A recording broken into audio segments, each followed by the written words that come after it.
Assalamualaikum warahmatullahi wabarakatuh.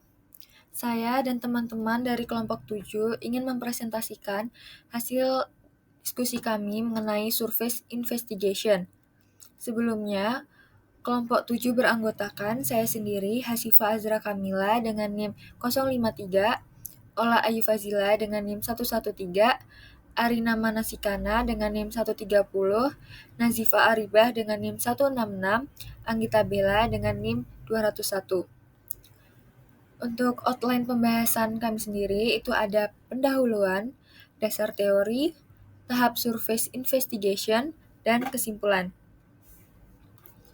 Pendahuluannya yaitu surface investigation merupakan tahap awal dalam memahami sistem hidrogeologi suatu daerah, di mana kegiatan ini bertujuan untuk memperoleh gambaran awal kondisi geologi, hidrologi, dan kualitas air tanah sebelum dilakukan penyelidikan detail di lapangan. Lalu pendekatan utama dalam penyelidikan permukaan ini adalah dengan pengembangan model konseptual, yaitu representatif kualitatif dari sistem hidrologi bawah permukaan. Dan model ini juga membantu menentukan arah aliran air tanah, lokasi imbuhan dan pelepasan, serta karakteristik akuifer dan lapisan penutup. Melalui tahapan seperti rekonsiliasi data awal, survei geofisika, observasi lapangan, maupun pengujian sumur, maka penyelidikan permukaan menghasilkan pemahaman menyeluruh terhadap kondisi hidrogeologi setempat. Hasilnya menjadi dasar untuk yang pertama ada perencanaan pengeboran sumur air tanah, yang kedua ada evaluasi potensi sumber air bersih, lalu ada identifikasi kontaminasi dan remediasi, serta pengelolaan sumber daya air serta secara berkelanjutan. Lalu untuk dasar teori yaitu hidrologi surface merupakan studi tentang air yang berada di permukaan bumi, termasuk hujan, limpasan runoff, serta jalur yang dilalui oleh air permukaan seperti sungai atau waduk tempat air disimpan, di mana bidang ini mempelajari air yang berada di atas permukaan tanah. Hidrologi air permukaan digunakan untuk memprediksi dampak dari infrastruktur air seperti bendungan dan kanal, dengan mempertimbangkan tata letak daerah aliran sungai atau das, formasi geologi, jenis tanah, sebaran vegetasi, kandungan unsur hara, sumber energi, serta populasi satwa liar. Penyimpanan air permukaan ini juga mencangkup tertampung di permukaan tanah atau bawah tanah dangkal, air yang tertahan oleh vegetasi atau intersepsi, dan air yang berasal dari tanah. Air permukaan atau surface water meresap ke dalam tanah dan mengisi kembali akuifer di bawahnya, sementara air tanah atau groundwater mengalir ke permukaan dan berkontribusi pada aliran dasar sungai. Ketika air permukaan meresap ke dalam tanah hingga mencapai batuan dasar atau bedrock, air tersebut diklasifikasikan sebagai air tanah atau groundwater. Dan laju resapannya menentukan persyaratan aliran dasar untuk aliran dalam sungai, serta tingkat air tanah di sumur. Meskipun air tanah bukan bagian dari hidrologi air permukaan, air tanah perlu dipertimbangkan untuk memahami sepenuhnya perilaku air permukaan. Lalu akuifer ini berasal dari bahasa Latin, yaitu aqui, yang berarti air, dan fere, yang berarti membawa. Jadi, terminologi dari akuifer adalah lapisan pembawa air. Lalu akuifer ini adalah lapisan batuan di bawah permukaan tanah yang mengandung air dan dapat dirembasi air. Akuifer adalah formasi geologi atau grup formasi yang mengandung air dan secara signifikan mampu mengalirkan air melalui kondisi alaminya. Menurut Cushman dan Reader 1970 dalam Utaya 1990 bahwa macam-macam akuifer itu seperti pada gambar berikut, di mana akuifer ini dibagi menjadi 4, yaitu ada akuifer bebas atau unconfined aquifer, adalah akuifer yang muka air tanahnya merupakan bidang batas sebelah atas dari daerah jenuh air dan bagian bawahnya dibatasi oleh lapisan kedap air atau impermeable. Lalu ada akuifer tertekan atau confined aquifer, di mana akuifer itu sepenuhnya jenuh air yang bagian bawah dan atasnya dibatasi oleh lapisan kedap air atau impermeable dan memiliki tekanan yang lebih besar dari tekanan atmosfer. Lalu ada aquifer setengah tertekan, di mana atau disebut juga dengan semi-confined aquifer, di mana aquifer yang sepenuhnya jenuh air dengan bagian atas dibatasi oleh lapisan setengah kedap air atau semi-impermeable dan bagian bawahnya terletak pada dasar yang kedap air atau impermeable. Lalu ada aquifer menggantung, di mana aquifer tersebut mempunyai massa air tanah terpisah dari tanah induk oleh lapisan yang relatif kedap air yang begitu luas dan terletak di atas daerah jenuh. Lalu berdasarkan perlakuan batuan terhadap air tanah, itu ada dibagi menjadi 4. Itu ada aquifer, aquiclut, aquitar, dan aquifal. Untuk aquifer sendiri yaitu lapisan pembawa air, contohnya seperti pasir, kerikil, batu pasir, dan batu gamping atau batu gamping rekahan. Lalu untuk aquiclut sendiri itu lapisan kedap air, contohnya lempung, serpit, tuf halus, dan lanau. Lalu ada aquitar, itu lapisan yang memiliki porositas yang tinggi, sehingga dapat menyimpan air dan memiliki permeabilitas yang tidak terlalu baik, serta nilai konduktivitas hidrolik yang kecil sehingga masih dapat mengalirkan air. Contohnya itu aquitar basalt skoria, serpih, dan napal. Lalu ada aquifug, itu lapisan yang memiliki porositas rendah, sehingga tidak dapat menyimpan air dan memiliki permeabilitas yang buruk, sehingga tidak dapat meloloskan air. Contohnya itu ada batuan beku dan batuan metamorf yang kompak dan padat. Sebelumnya, perkenalkan, saya Olai Fazila dengan NIM 111230113. Pada kesempatan kali ini, izinkan saya untuk melanjutkan memaparkan surface investigation. Jadi, pada tahap surface investigation ini, tahap yang pertama kita lakukan sebelum dilakukannya uji sumur itu yang pertama adalah menentukan lokasi untuk dilakukan uji sumur, di mana lokasi ini itu ditentukan berdasarkan pertimbangan geologi dan juga hidrogeologi. Nah, berdasarkan Mandel-Sifton tahun 1981, terdapat beberapa aspek yang perlu diperhatikan sebelum melakukan drilling pada lokasi yang ingin dilakukan drilling tersebut atau lokasi penelitian tersebut. Nah, yang pertama itu ada kedalaman aquifer, di mana kedalaman aquifer ini umumnya memuat informasi yang didasarkan pada maps geologi, cross-section, dan geofisika surface. Kemudian yang kedua adalah kedalaman muka air tanah. Yang ketiga setelah 3 bebatuan, yang keempat potensi kontaminasi, yang kelima interferensi dengan sumur lain. Nah, penentuan dari lokasi sumur ini itu perlu dilakukan karena terdapat beberapa proses seperti survei geofisika, inventarisasi sumur, uji lab, kemudian sumur monitor, dan juga pencatatan lubang sumur dengan pengukuran uji. Nah, pengujian ini kan memerlukan waktu yang lama dengan cost yang tinggi juga, sehingga akan menjadi suatu tanggung jawab kepala proyek untuk menjaga biaya tersebut seminimal mungkin untuk mencapai tujuan, sehingga mengurangi resiko yang besar. Kemudian selanjutnya, ini terdapat 3 lokasi dari uji sumur, 3 contoh lokasi. Yang pertama itu lokasi sumur berada pada aquifer tertekan, di mana sumur ini itu akan menembus aquifer yang tertutup oleh lapisan kedap air. Yang kemudian lokasi sumur berada pada aquifer bebas, di mana sumur tersebut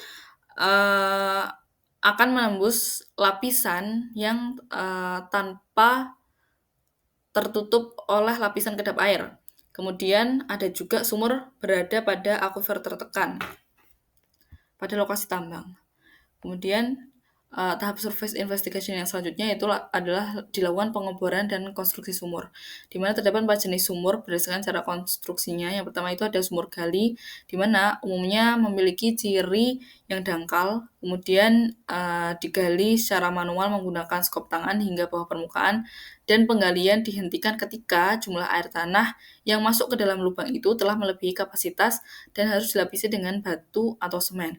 Nah, sumur ini itu umumnya seringkali mengering ketika musim kemarau. Kemudian sumur bor. Di mana sumur bor ini itu umumnya mencapai kedalaman lebih dari 900 meter. Sumur bor ini dilakukan dengan bor alat kabel atau peralatan bor putar yang berbentuk seperti pahat berulang dan dijatuhkan ke dalam lubang.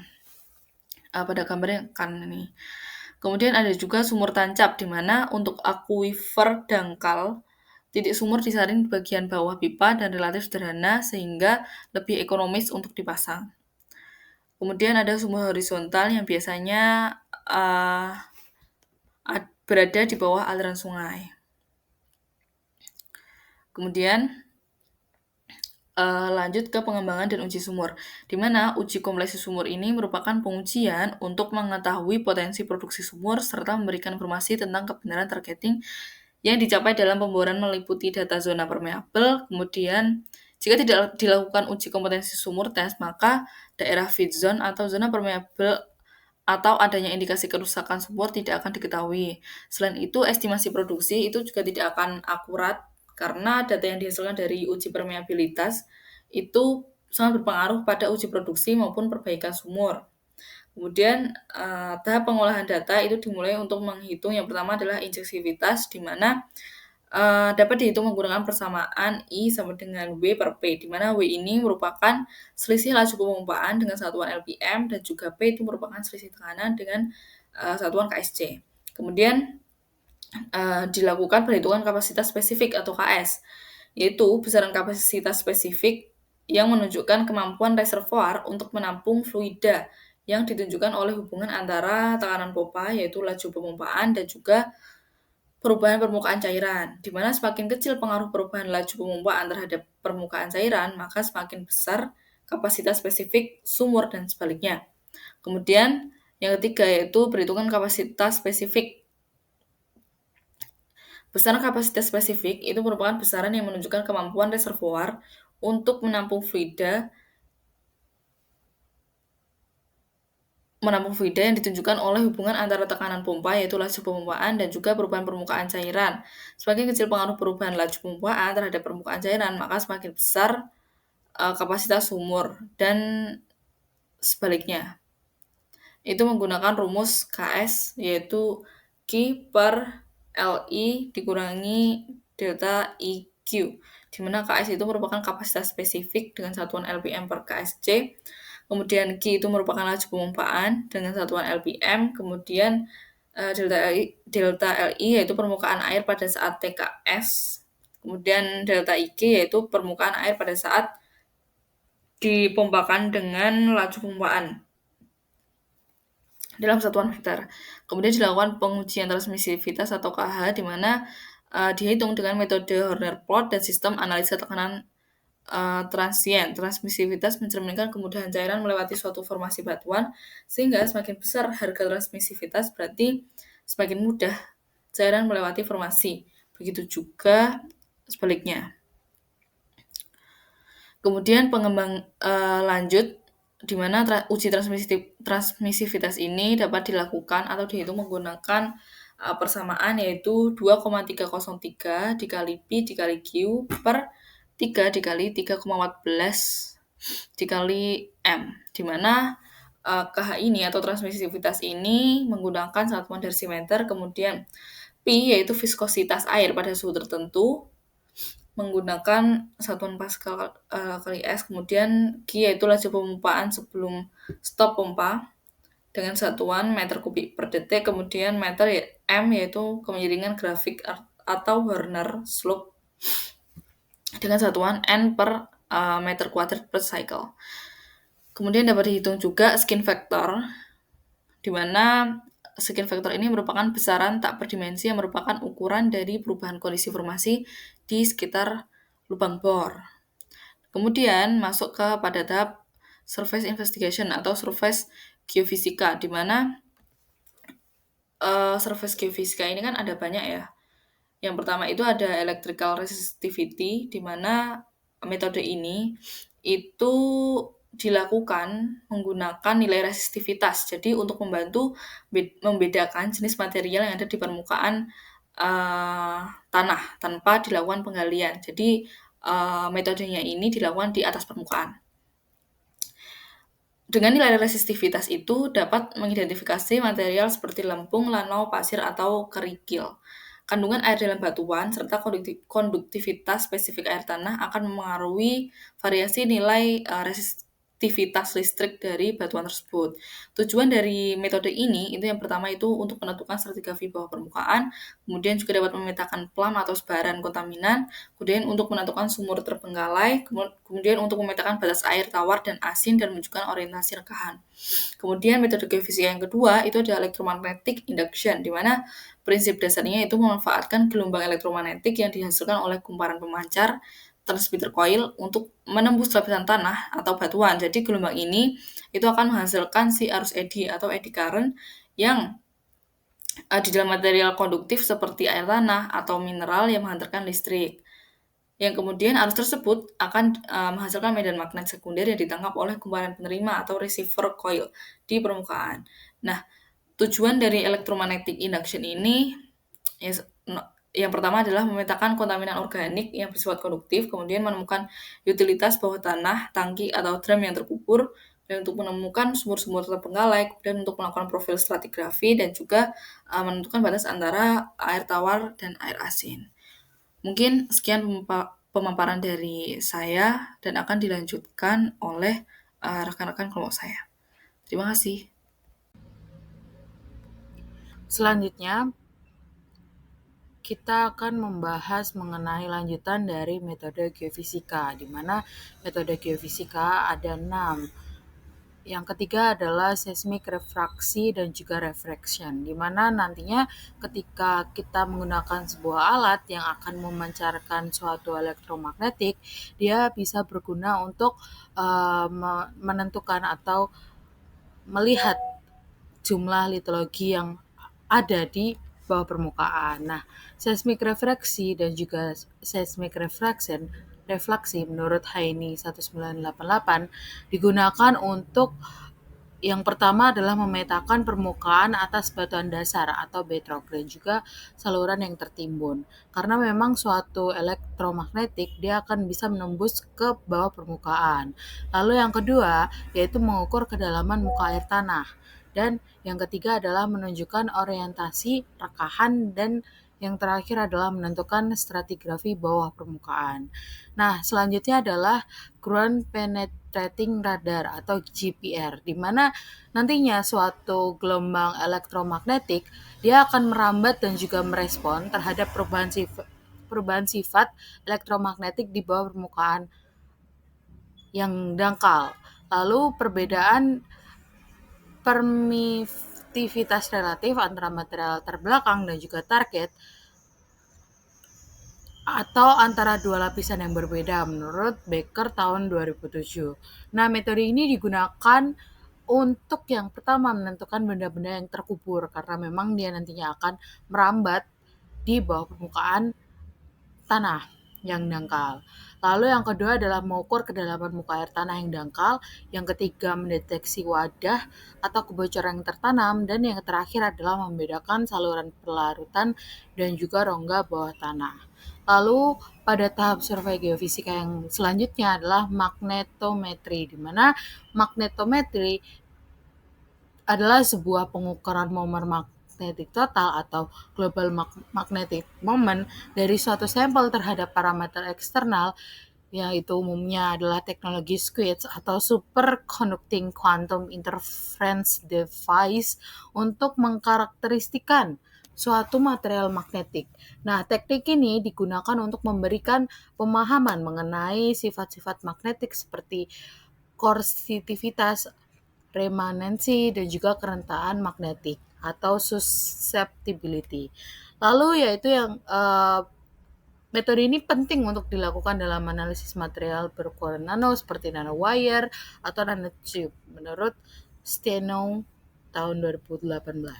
Nah, metode ini digunakan untuk menentukan wadah baja yang terkubur, misalnya sebuah drum 55 galon, lalu menentukan sumur-sumur terbengkalai, dan juga menentukan pipa atau tangki bawah tanah.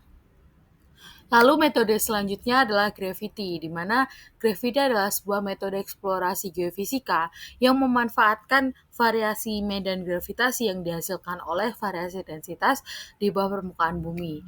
Nah, metode gravity ini digunakan untuk menentukan sebuah sedimen aluvial yang terkubur di atas batuan dasar, lalu mengidentifikasikan rongga bawah permukaan dan memperkirakan daerah imbahan atau recharge dan juga specific yield, yaitu hasil dari spesifik aquifer.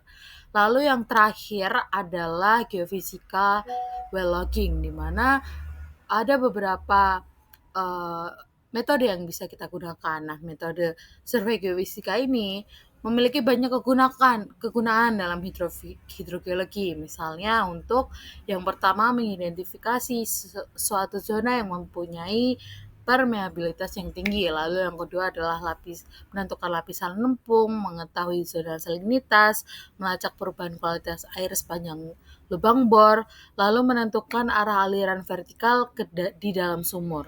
Dan yang terakhir adalah melakukan korelasi litologi antar lapisan. Nah, ada beberapa jenis logging yang bisa kita gunakan, yaitu yang pertama, Caliper log. Yang kedua adalah gamma log, resistivitas log, electromagnetic induction log, flow meter log, dan neutral log. Lalu, setelah kita melakukan metode geofisika, kita juga perlu melakukan sebuah investigasi untuk menentukan lokasi limbah B3. Nah, ada beberapa faktor yang mempengaruhi dari pemilihan lokasi di limbah B3 ini, yaitu yang pertama adalah kekhawatiran publik, yang kedua adalah curah hujan, limpasan, dan kualitas udara.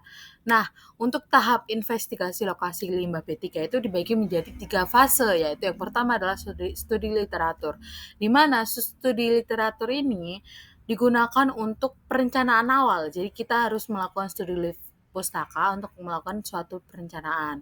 Nah, elemen-elemen yang perlu kita studi pustaka itu ada 4, yaitu yang pertama adalah tinjauan pustaka, inventarisasi sumur, kunjungan lapangan, dan juga kita harus melaporkan hasil yang kita dapatkan di studi literatur. Lalu yang fase ketiga adalah investigasi lapangan, di mana investigasi lapangan itu biasanya digunakan untuk memasang piezometer. Lalu gunanya adalah untuk mengukur si muka air. Lalu analisis data, desain sumur pemantauan, dan juga yang terakhir kita harus melaporkannya. Lalu yang terakhir adalah remediasi, di mana remediasi itu digunakan untuk pengembangan dan pelaksanaan rencana yang sesuai dengan permasalahan dan juga efektif dalam menghilangkan atau menahan kontaminan dan juga hemat biaya.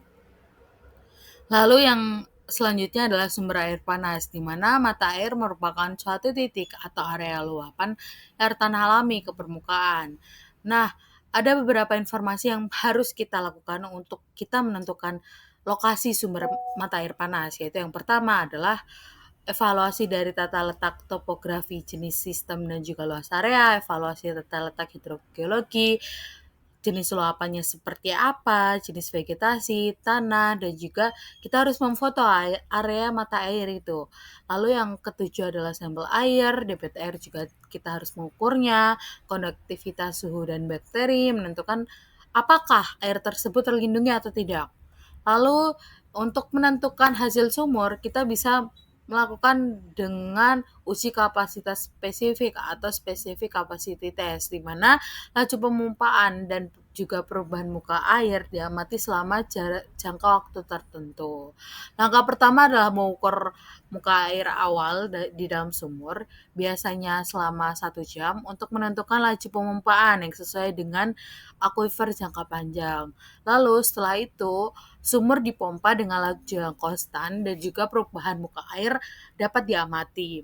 Nah, untuk rumus spesifik capacity adalah Q per S, di mana Q per S akan mengetahui besarnya down atau tersedia available down, yaitu penurunan muka air yang aman bisa dipakai dan juga muka air statis hingga batas yang diperlukan. Faktor yang mempengaruhi itu yang pertama adalah laju dan durasi pemumpaan, kondisi sumur, jenis aquifer, kondisi steady state dan juga transmitas akuifer. Assalamualaikum warahmatullahi wabarakatuh. Perkenalkan nama saya Nabila Arifah dengan 111230166. Selanjutnya membahas tentang menemukan dan menguji sumber air. Menemukan lokasi sumber pasokan air yang tepat adalah salah satu cara terbaik untuk memastikan pasokan air yang aman dan memadai. Tanggung jawab pemilik sumber dan ahli hidrogeologi adalah menempatkan sumber untuk menghindari sumber kontaminan, kecuali jika tujuan sumber adalah untuk memantau tingkat kontaminan. Beberapa teknik dapat digunakan untuk menemukan sumber air tanah potensial dari sumber pasokan air dan untuk menentukan kedalaman air, hasil, dan kualitas air. Untuk menentukan dan menguji sumber air perlu mempertimbangkan beberapa faktor, yaitu pertama, geologi lokal yang nantinya akan memberikan petunjuk berharga tentang potensi untuk memperoleh pasokan air tanah yang baik, dan sebagai ahli hidrogeologi harus menyiapkan peta dan distribusi data di permukaan maupun di bawah tanah. Sumber dengan hasil tertinggi memanfaatkan air tanah di akuifer dan batu kapur atau kars. Kedua, ruang sumur geofisika yang berguna untuk menentukan karakteristik akuifer dan untuk menkorelasikan dengan penghasil atau pool air.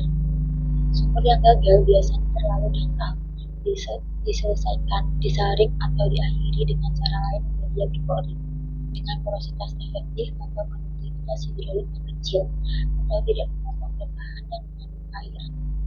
Jika air yang dapat digunakan tersedia pada kedalaman yang lebih besar, maka sumber dapat diperdalam.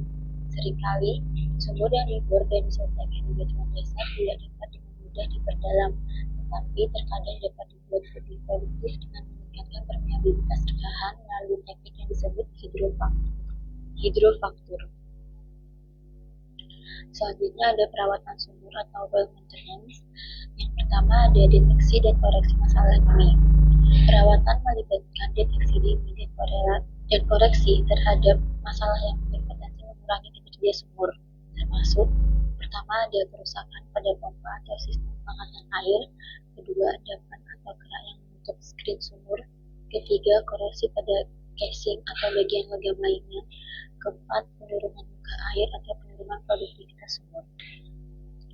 Yang kedua ada faktor yang mempengaruhi performa sumur, meliputi keausan dan kerusakan pada komponen pompa, endapan mineral dan pertumbuhan mikroorganisme. Ketiga ada perubahan kualitas air yang disebabkan perubahan sistem akuifer. Yang ketiga ada metode perawatan sumur. Yang pertama ada pembersihan kimia atau chemical cleaning. Penggunaan asam untuk melarutkan endapan mineral yang menumpuk di skrin sumur dan pori-pori akuifer. Kedua, penggunaan klorin atau disinfektan lain untuk mengatasi pertumbuhan bakteri, khususnya bakteri besi yang menyebabkan slime di dalam sumur. Kedua, ada surging dan pumping development. Melakukan surging dan pumping untuk menghilangkan sedimen halus dan bahan pengotor tersisa setelah pengeboran atau selama operasi. Ketiga, ada pemeriksaan dan perbaikan fisik. Memeriksa kerusakan fisik pada casing, skrin, dan sistem pengangkatan air. Kedua, ada memperbaiki atau mengganti bagian yang rusak segera untuk mencegah masalah lebih lanjut. Yang keempat ada monitoring kualitas air. 1. Melakukan analisis kimia secara berkala yang dapat menunjukkan tanda-tanda terbentuknya endapan atau perubahan kualitas air. 2. Jika kualitas menurun, maka perawatan atau penggantian sumber harus dipertimbangkan. Kelima ada frekuensi perawatan. Yang pertama, frekuensi perawatan tergantung pada intensitas penggunaan, kondisi geologi, dan hasil monitoring kualitas air. Kedua, disarankan melakukan pemeriksaan dan pembersihan minimal setahun sekali, atau lebih sering bila ditemukan masalah. Selanjutnya ada pengujian kualitas air tanah. Pengujian kualitas air tanah penting untuk menentukan keamanan dan kelayakan air sebagai sumber air minum, irigasi maupun keperluan industri. Data kualitas air yang diperoleh digunakan untuk mengevaluasi kondisi lingkungan akuifer, mendeteksi kontaminasi, serta memantau hasil remediasi jika terjadi pencemaran. Langkah pertama ada pengambilan sampel air. Air yang diambil harus representatif dari kondisi in situ aquifer, yang berarti air yang diuji mencerminkan air dari dalam aquifer, bukan air yang stagnan di dalam sumur. Kedua, sebelum pengambilan sampel, sumur harus dipompa atau dikeluarkan airnya, atau purging, hingga volume air di dalam sumur diganti beberapa kali. Idealnya 3 kali volume sumur untuk menghilangkan air yang sudah lama diam di dalam sumur. Ketiga, ada saat pengambilan sampel, parameter in situ seperti suhu, pH, dan konduktivitas harus dipastikan sudah stabil. Keempat, perlengkapan pengambilan harus terbuat dari bahan inert seperti teflon, stainless steel, atau PVC yang tidak bereaksi dengan komponen air. Kedua, ada pengukuran kualitas air di lapangan. Meliputi beberapa parameter penting, diukur langsung di lapangan menggunakan alat portable. Yang pertama ada suhu, yang menunjukkan kondisi fisik air, penting untuk menilai kemungkinan masuknya air permukaan ke sumur. Kedua ada dissolved oxygen, merupakan kadar oksigen terlarut yang menunjukkan kualitas air dan aktivitas biokimiawi. Ketiga ada pH, yang menentukan keasaman atau kebasahan air yang berpengaruh pada kelarutan unsur kimia dan kesehatan pengguna. Keempat ada redox potential, merupakan indikator kondisi oksidasi reduksi dalam air yang mempengaruhi kelarutan dan mobilitas kontaminan. Kelima ada specific conductance, yang merupakan mengukur kemampuan air menghantarkan listrik yang proporsional dengan total ion terlarut. Baik, selanjutnya izin memperkenalkan diri, saya Anggita Bella Marwati dengan NIM 111230201. Izin melanjutkan presentasi dari teman saya. Selanjutnya ada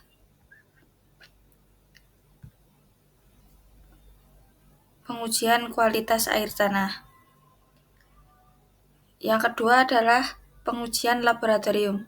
Sampel air ini akan diuji laboratorium untuk mengetahui parameter dan mikrobiologi. Parameter umum yang diuji meliputi bakteri, nitrat, logam berat, bahan organik, dan anorganik berbahaya lainnya. Standar kualitas yang diterapkan mengacu pada peraturan kesehatan yang berlaku seperti batas maksimum kandungan koliform dan nitrat sesuai dengan standar atau regulator lokal. Jika kontaminasi mikroba terdeteksi, air harus dilakukan disinfeksi sebelum digunakan, misal dengan klorinasi atau pendidihan. Selanjutnya ada validasi dan analisis data. Data yang diuji validasinya melalui proses editing, screening, dan verifikasi untuk memastikan keakuratan dan konsistensi. Hasil pengujian membantu menentukan apakah air layak pakai atau perlu tindakan pengolahan lebih lanjut. Monitoring berkala sangat disarankan agar kualitas air tetap terjaga dan sumber air tidak tercemar seiring berjalannya waktu. Selanjutnya, resiko dan pencegahan kontaminasi. Kontaminasi air tanah umumnya disebabkan oleh saluran air limbah yang bocor, penggunaan pestisida, limbah industri, dan lokasi sumur yang kurang tepat. Perancangan sumur yang baik meliputi pemasangan casing, seal, untuk mencegah masuknya kontaminan dan dari permukaan. Pengujian rutin diperlukan untuk mendeteksi dan mencegah dampak kesehatan akibat kontaminan berbahaya, terutama nitrat dan mikroba patogen. Selanjutnya ada produksi sumur. Produksi sumur ditentukan melalui uji kapasitas spesifik, di mana laju pompa dan tingkat perubahan muka air dipantau selama periode waktu tertentu. Tahap pertama yang dilakukan adalah mengukur tingkat muka air tanah pada sumur tersebut. Biasanya sumur dipompa pada beberapa laju yang semakin tinggi untuk periode waktu yang seragam. Biasanya waktu yang digunakan adalah 1 jam. Guna untuk menetapkan laju pompa untuk menguji aquifer untuk jangka panjang. Sumur ini kemudian dipompa pada laju yang stabil, kemudian perubahan muka air tanahnya dipantau pada sumur yang dipompa tersebut. Metode penentuan debit sumur ada beberapa. Yang pertama adalah uji pemompaan atau pumping test, yaitu metode utama untuk menentukan debit sumur. Air dipompa secara terus-menerus dengan laju tertentu, kemudian penurunan muka air diamati seiring berjalannya waktu. Yang kedua, uji pemompaan bertingkat atau step down test, yakni debit ditingkatkan secara bertahap untuk menilai efisiensi sumur. Yang ketiga, ada uji pemulihan atau recovery test, yaitu mengamati kenaikan muka air setelah pompa dimatikan. Selanjutnya, menentukan hasil pengujian sumur. Parameter yang dianalisis adalah penurunan muka air akibat pemompaan, laju aliran yang dipompa, kemampuan akuifer untuk mengalirkan air, dan yang terakhir adalah jumlah air yang dilepaskan atau diserap oleh akuifer. Dari hasil pengukuran debit, kita bisa menggambarkan kapasitas dan efisiensi sistem air tanah tersebut. Uji pemompaan ini adalah metode yang paling efektif untuk mengukur atau menentukan debit sumur. Dari data hasil uji tersebut, bisa kita gunakan untuk mendesain rekonstruksi sumur, pengelolaan sumur, dan konservasi air tanah. Selanjutnya, berikut adalah daftar pustaka yang kita gunakan. Sekian presentasi dari kelompok kami. Bila ada kurang lebihnya, kami mohon maaf. Wassalamualaikum warahmatullahi wabarakatuh.